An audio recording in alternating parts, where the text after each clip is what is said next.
Voilà, bonjour à ceux qui nous rejoignent. Nous sommes en édition spéciale ce matin avec Territoire Sénat. Dans un instant, deux invités politiques. Alain Joyandet, sénateur LR de la Haute-Saône, et Rachid Temal, sénateur du Parti Socialiste Val d'Oise. Tout de suite, les résultats. Bonjour à tous, émission spéciale justement ce matin après ces élections européennes. Tout d'abord, une première surprise, la participation en très forte hausse à 50,1%, la plus forte participation en 25 ans. Une mobilisation qui profite au Rassemblement national avec 23,3% des voix. Côté majorité, malgré l'engagement d'Emmanuel Macron dans la campagne, la liste En Marche portée par Nathalie Loiseau finit deuxième avec 22,4%. Un score honorable selon l'Élysée qui exclut tout changement de cap. Reportage Marie Brémaud.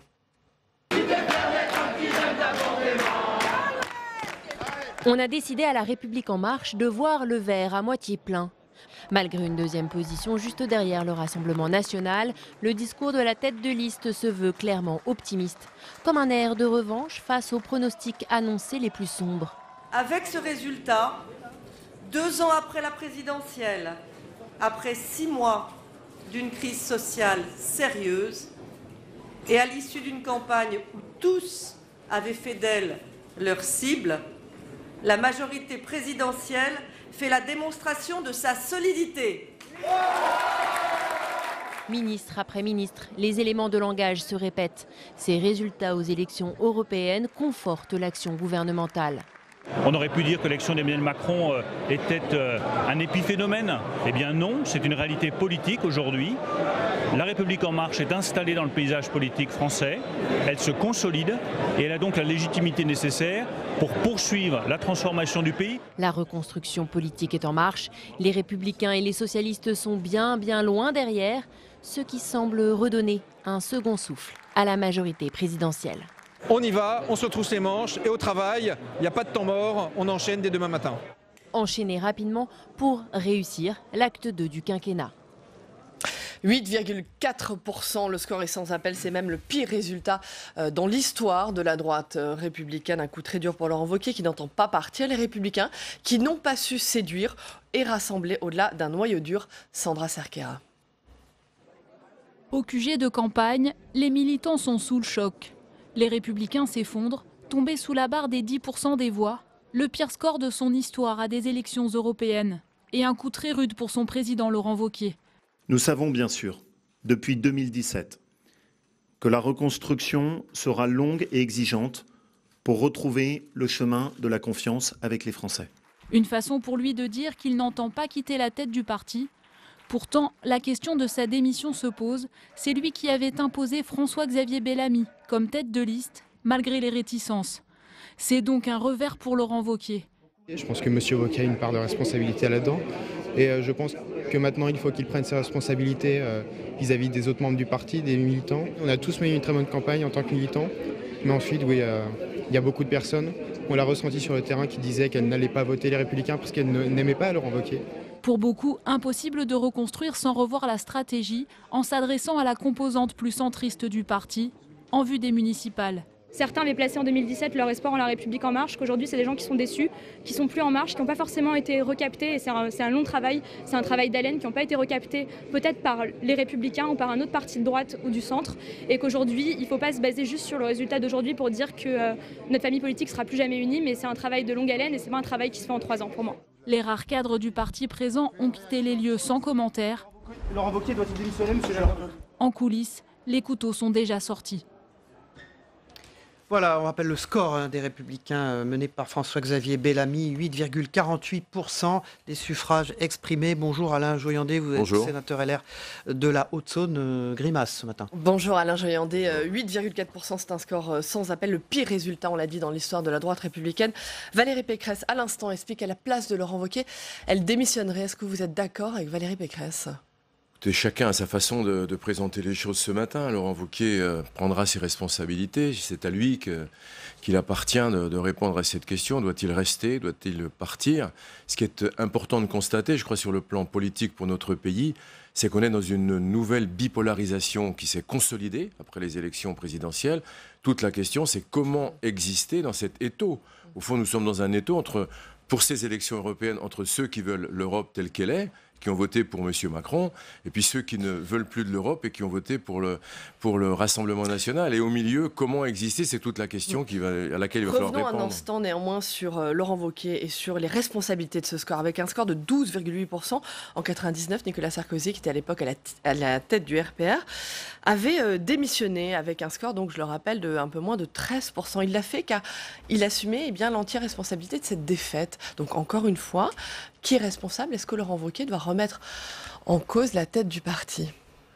Quand on est à la tête d'un parti et qu'on a un échec, évidemment, ça pose question. Mais c'est pas sur le plateau de télévision du lendemain matin que l'un de ceux qui fait partie de l'équipe dirigeante, font vont venir dire ce matin, il faut que Laurent Wauquiez s'en aille. Ce qui est sûr, c'est qu'il faut tout reconstruire. Sinon, nous allons disparaître.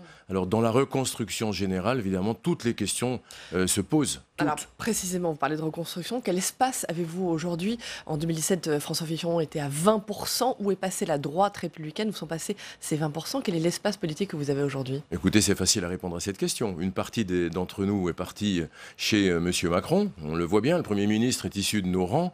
Une autre partie, ceux qui nous trouvaient un peu trop mous, sont partis chez Marine Le Pen. Et donc, il nous reste les 8% de ce matin, d'hier soir. Donc, toute la question, elle est existentielle. C'est-à-dire comment, dans cette nouvelle bipolarisation qui vient d'être confirmée par les électeurs, notamment en ce qui concerne l'Europe, je crois que la démonstration est faite que nos concitoyens ne pensent pas, en tout cas ceux qui ne veulent pas de l'Europe, ne pensent pas qu'on puisse changer l'Europe en la gardant. Ils pensent que pour la changer, il faut la casser. Ils n'ont pas écouté ce qu'on a dit. On avait un bon projet, on avait un bon candidat.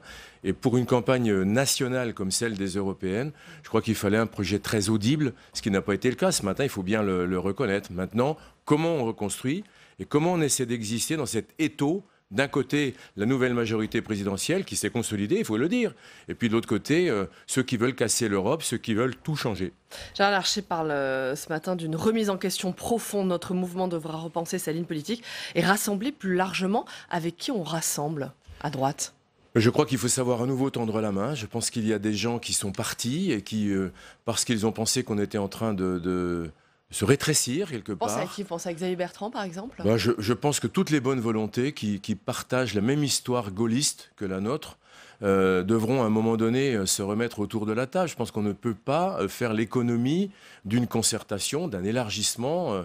Il faut qu'un certain nombre de gens reviennent à la maison. S'ils n'en ont pas envie, je pense que notre avenir va être très compliqué et pendant longtemps. Alain Jean-Yandé, qui pourra incarner justement ce grand rassemblement à droite que vous appelez de vos voeux? Je pense qu'avant de savoir qui, il faut vraiment essayer de trouver la voie politique qui réponde aux attentes de notre pays, parce qu'au fond, on est quand même là pour ça, on est là pour s'occuper de la France dans l'Europe.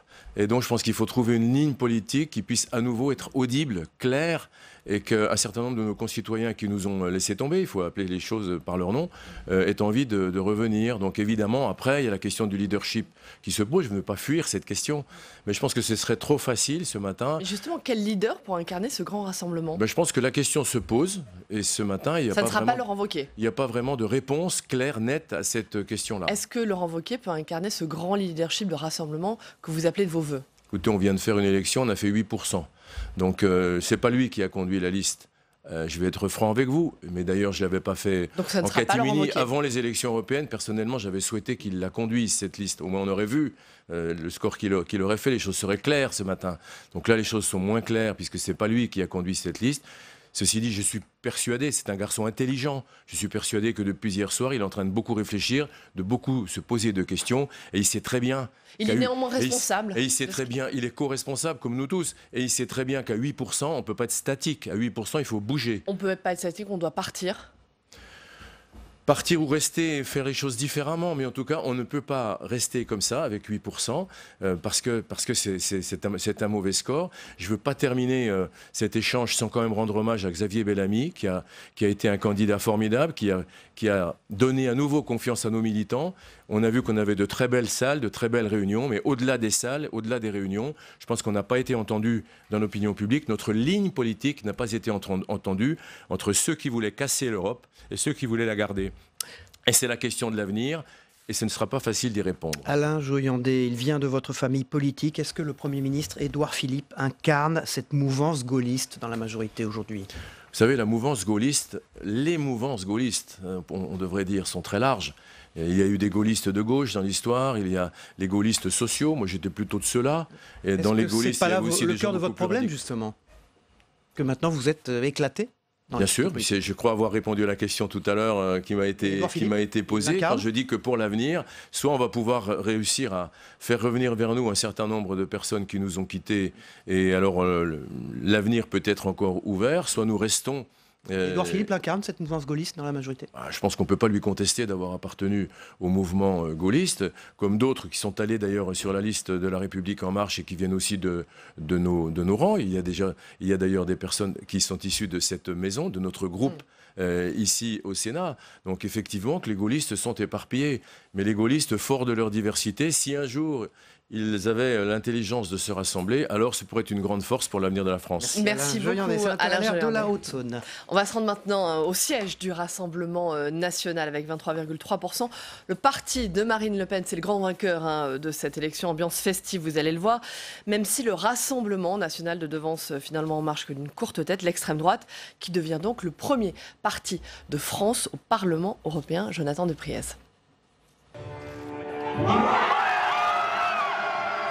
20h, les militants exultent. Paris gagné pour le Rassemblement national. Avec Jordan Bardella, 23 ans, le parti d'extrême droite arrive en tête du scrutin européen devant La République En Marche. Ça acte le fait qu'il y a aujourd'hui deux grands blocs qui structurent la vie politique française.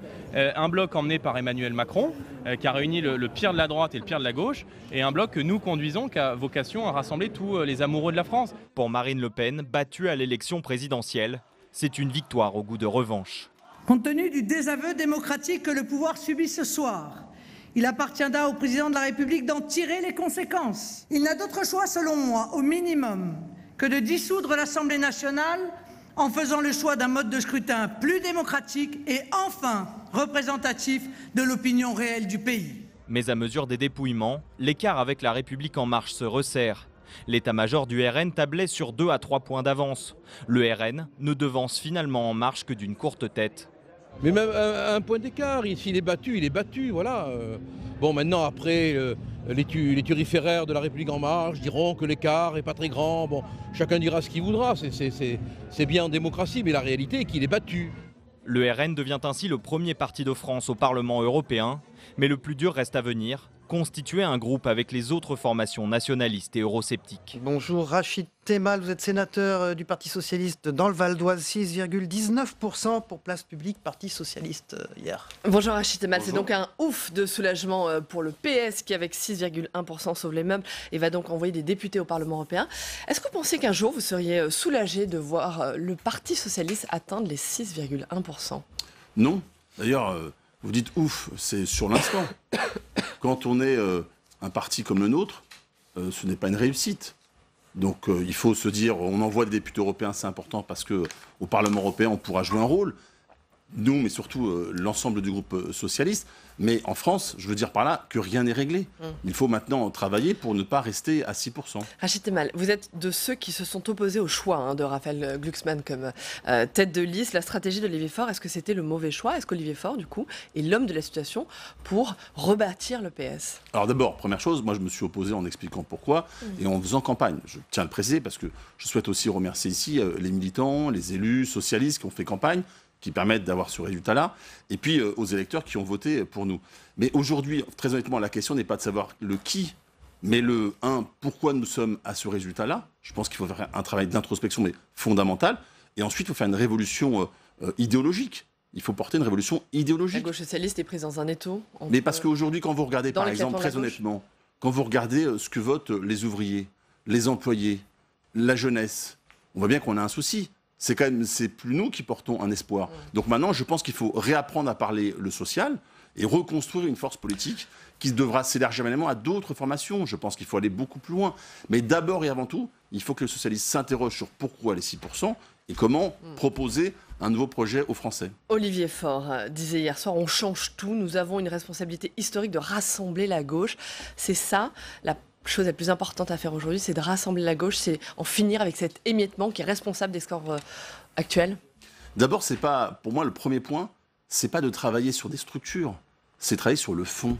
Si, par exemple, je vous redis, si les ouvriers, dans leurs 3 premiers choix, il n'y a pas le Parti socialiste, pareil sur les employés, pareil, par exemple, j'ai vu d'autres études sur un certain nombre de territoires. C'est la question qu'il faut se poser. C'est comment on repropose un projet. D'abord, travaillons sur le fond, sortons de l'obsession de la prochaine élection, retravaillons sur le fond. Nous devons rebâtir un projet d'espérance et d'espoir pour les Français. Comment vous analysez le très bon score des Verts, 13,4%? Yannick Jadot qui revendique désormais un nouveau leadership à gauche. D'abord, je rappelle que c'est une élection qui leur convient assez bien. Et que c'est vrai que la question du climat, la question écologique est au centre des préoccupations des uns des autres. Donc pour ce vote-là, on l'a bien vu. Mais après, ça ne règle pas les choses. Parce que, vous voyez, on est déjà sur qui a le leadership. La politique, ce n'est pas l'addition de partis, c'est des dynamiques électorales. Mais pour que les Français nous fassent à nouveau confiance, à nous les socialistes ou globalement la gauche, il faut qu'on leur propose un projet d'espoir. Pas en disant, voilà, nous sommes, je suis devant, je rassemble. Non, c'est voilà ce que je vous propose concrètement. Voilà ce qui est aujourd'hui au moment du capitalisme numérique. Voilà ce que je vous propose pour évoluer, pour progresser, pour vous rassurer, pour préparer l'avenir. C'est des questions comme ça qu'il faut travailler. Quand on voit le score des Verts, justement, ça veut dire aussi que ce n'est plus le PS qui incarne effectivement cette modernité à gauche, cette modernité politique. Mais aujourd'hui, toute la gauche est par terre. Parce que le résultat, c'est que le premier est à 12 et le dernier est à 2,5. Enfin, tout ça à la fin fait que dans notre pays, c'est toujours une forme de droite qui dirige et qui a vocation à diriger. Parce que ce qu'on oublie de dire également, si je peux me permettre, c'est qu'Emmanuel Macron avait dit qu'il serait jugé sur un critère. C'est lui-même qui l'a fixé. Devant ou derrière le RN. Il est derrière, donc il a échoué. Mais vous voyez bien, il est très en difficulté auprès des Français. Le FN est là, il y a un danger pour la démocratie. Et puis la gauche n'arrive pas à proposer un nouveau projet. Donc on est en situation extrêmement compliquée et critique pour le pays. Moi, je suis très inquiet ce matin pour notre pays. Rachid Temal, on va continuer à décrypter et à entendre vos réactions sur ces résultats, mais on veut tout d'abord se rendre maintenant au siège de la France Insoumise avec 6,3%. C'est une défaite amère, très loin des 11% espérés. Le parti de Jean-Luc Mélenchon, qui n'a pas réussi son pari, s'imposer comme la première force de gauche. Reportage Héloïse Grégoire. Notre résultat est très décevant. Il n'est pas à la hauteur de nos espérances, cela va de soi, et encore moins de nos efforts.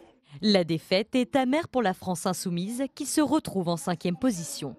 Avec près de 7%, la liste portée par Manon Aubry est au coude à coude avec le Parti Socialiste, loin, très loin des 11% espérés. Écoutez, moi je suis quand même assez déçu du résultat parce qu'on a globalement fait une campagne extrêmement militante, extrêmement impliquée. On n'y arrive pas. On n'arrive pas à convaincre le cœur du peuple, celui qui s'est abstenu encore une fois à cette élection, qui s'est senti dépossédé, qui était dans ce duel Rassemblement National, La République En Marche. Sur place, très peu de militants, l'ambiance n'est pas au rendez-vous et la défaite se lit sur les visages. Il faut qu'on prenne nos responsabilités, qu'on explique mieux notre programme déjà. On est forcément déçus des résultats. Derrière, il y a eu une très belle campagne qui a été menée par les militants. Mais voilà, la motivation est toujours là. Effectivement, il y a un besoin de rassembler la gauche, il y a un besoin de rassembler nos leaders, d'échanger tous autour d'une table. Créée en 2016, la France Insoumise fait son entrée au Parlement européen. Le parti devrait voir siéger entre 5 et 7 députés. Rachid Temal, comment vous analysez ce score, cette défaite de la France Insoumise ?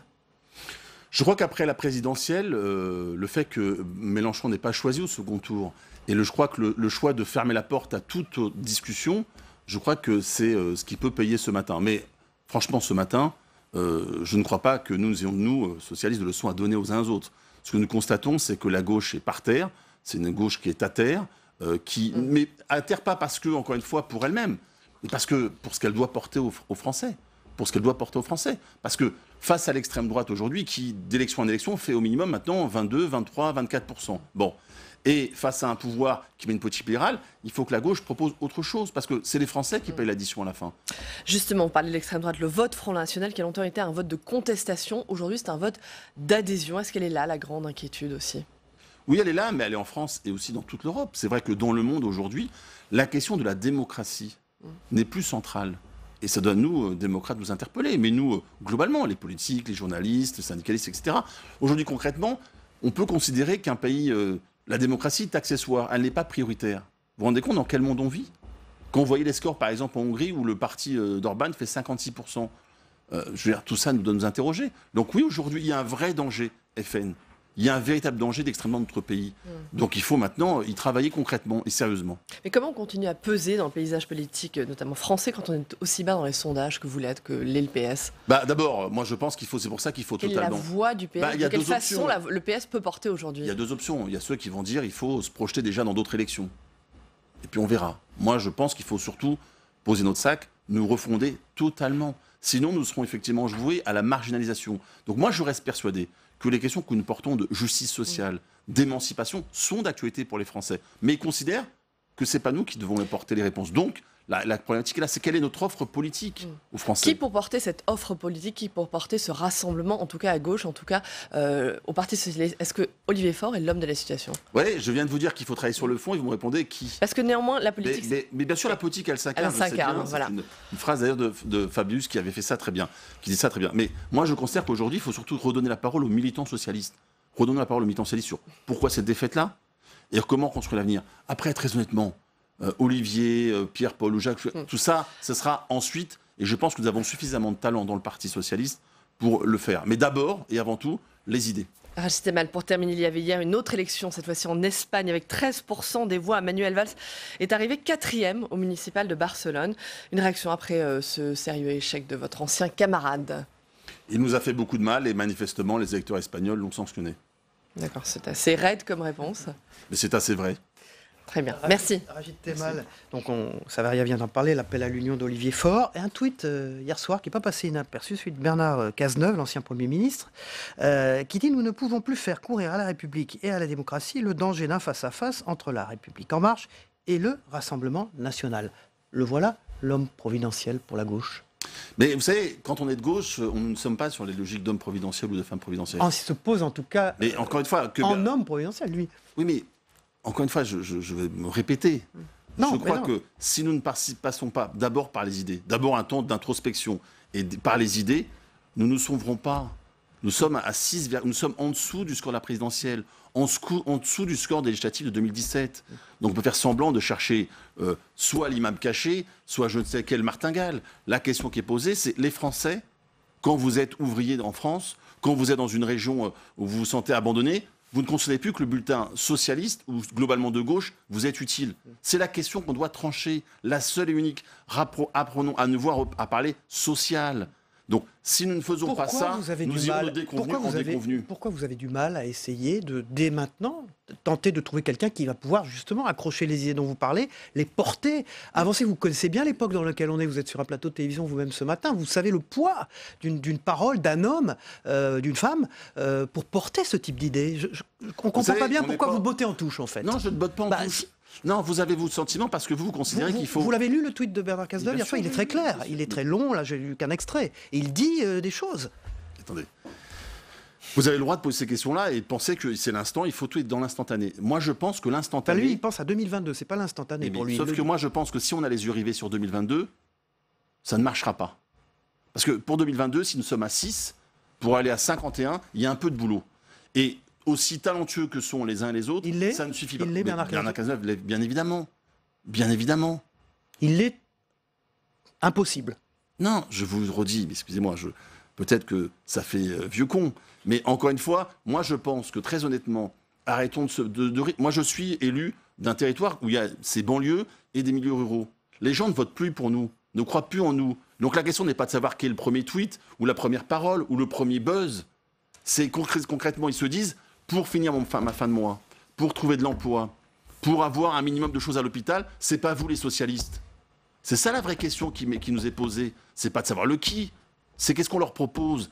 Comment on dit que nous sommes à nouveau un espoir, qu'on peut à nouveau changer la vie, qu'à nouveau on peut faire progresser les gens. Si on ne répond pas à ces questions-là, ça n'a pas de sens. Et on ira de déconvenu en déconvenu. Je pense que ça fait quand même un moment. Mais vous avez un échéancier ou pas? Quand déterminer? Moi, je pense qu'il faut aller faire deux choses en même temps. Là, c'est ce qui peut être. D'abord, il y aura des municipales et il faut surtout qu'on puisse être en capacité de continuer à gérer des communes parce que nous avons des politiques innovantes.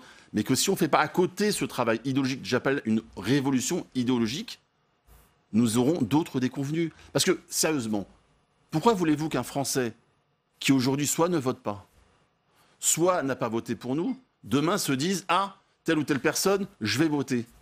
Ça fera 51% cela? Bon, et ben il faut maintenant se reconstruire sur le fond. Et puis bien évidemment, les talents, il y en a plein par ce liste et on trouvera. Merci beaucoup, Rachid Temal. Merci, Saraya Rojek. Merci, à demain. Voilà, nous on continue. Dans un instant, la météo des territoires, puis le Zap Matin de Christophe Combarieux avec un résumé de ce qui s'est passé hier soir dans les soirées électorales et ce matin chez nos confrères dans les matinales d'info. Et on se retrouve après. À tout de suite. La météo vous est présentée par l'Assemblée des départements de France.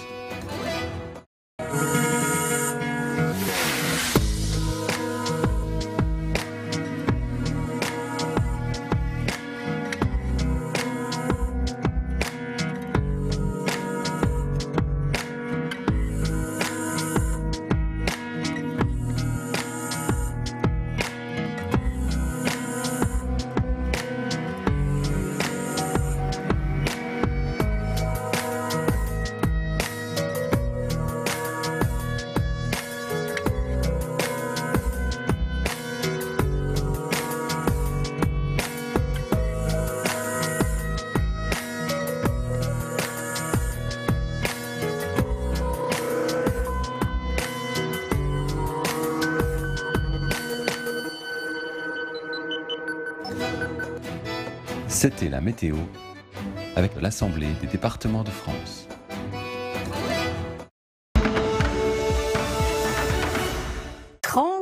Listes. C'est un record pour les élections européennes. Ces images du vote des personnalités, vous voyez ici Nathalie Loiseau à Paris, Jordan Bardella à Saint-Denis, François-Xavier Bellamy à Versailles, Yannick Jadot à Paris. Jordan Bardella pour le Rassemblement national, 24%, largement en tête selon nos estimations, 22,5% pour la liste de Nathalie Loiseau, la liste Renaissance.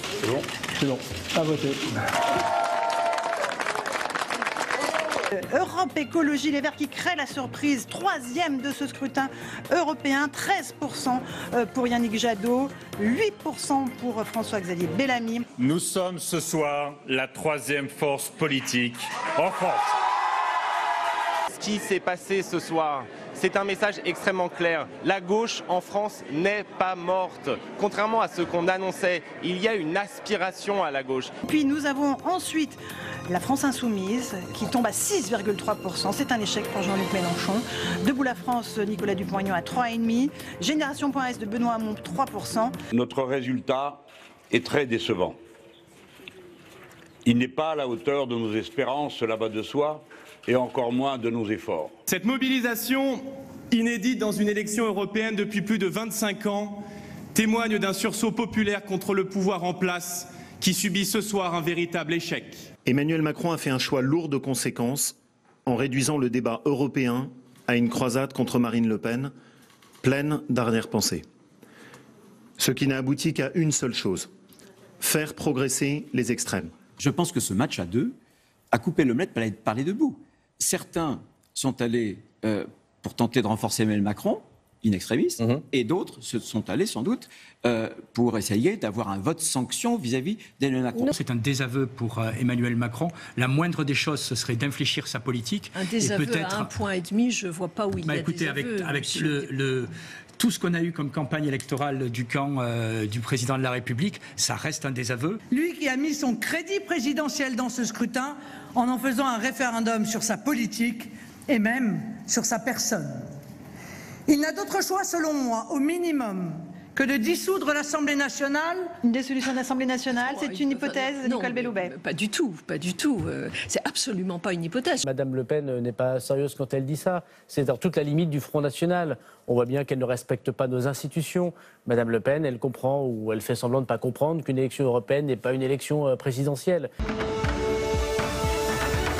Voilà pour cette édition spéciale réalisée au lendemain du résultat des élections européennes. Donc le Rassemblement national est en tête, les écologistes s'envolent en France et en Allemagne aussi. Les Républicains réalisent le plus bas score de leur histoire. Voilà pour les principaux points à retenir de ces élections européennes. Et c'était 427 millions d'Européens qui étaient appelés aux urnes depuis jeudi dernier. Merci de votre fidélité. On se retrouve demain. Bonne journée à tous. Au revoir.